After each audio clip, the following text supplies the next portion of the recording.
The United States and Cuba abolish one of the last vestiges of the Cold War on July 20 when, in a move unimaginable just a few months ago, they restore diplomatic ties frozen for half a century. For the first time since 1961, the Cuban red, white and blue flag will fly over Havana's newly upgraded embassy in Washington, just a stone's throw from the White House.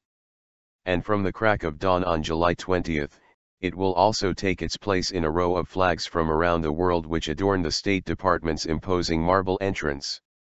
In yet another historic gesture, U.S. Secretary of State John Kerry will also formally receive his Cuban counterpart Bruno Rodriguez for talks, before holding a joint press conference.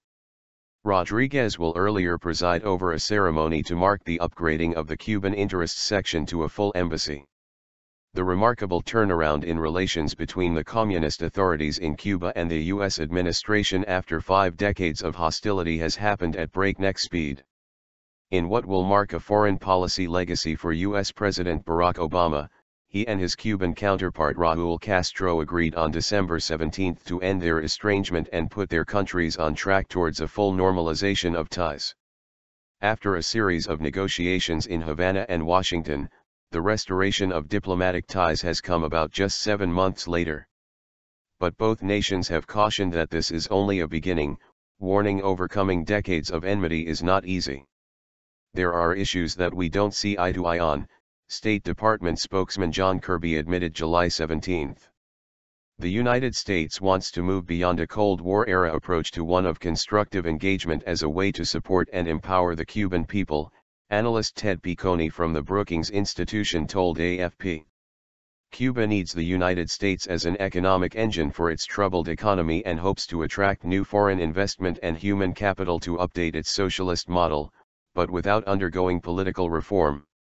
While their approach may be similar, profound differences remain and building confidence and trust will be critical to the ability to move forward. One of the biggest areas of contention remains human rights, with Washington pressing for an improvement in freedoms of expression, religion, and the press in the Caribbean island nation.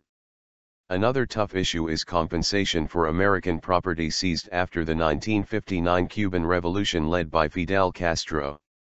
Some 5,911 lawsuits have been opened in the United States with an estimated value of $7 billion to $8 billion.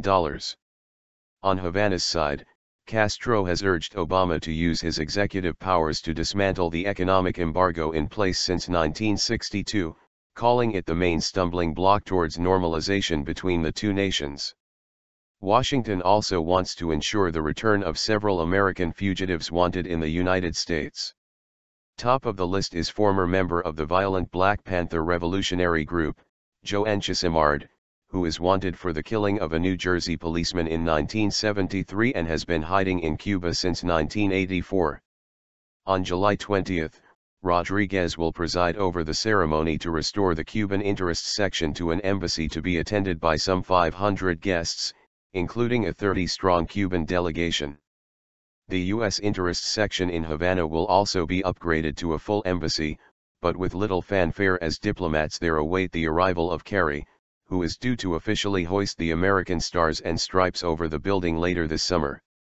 Human rights, law enforcement, and property claims are complex issues that require action on both sides and will be a test of this new pragmatic mood shaping the environment, said Piccone.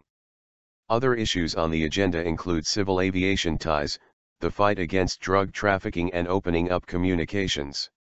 Tough negotiations eased one stumbling block, top U.S. diplomat for Latin America Roberta Jacobson said, after insisting that American diplomats be allowed to operate freely across the island. The security presence outside the intersection has already been reduced, such that we hope people will not feel nearly the same kind of presence or threat, she told lawmakers.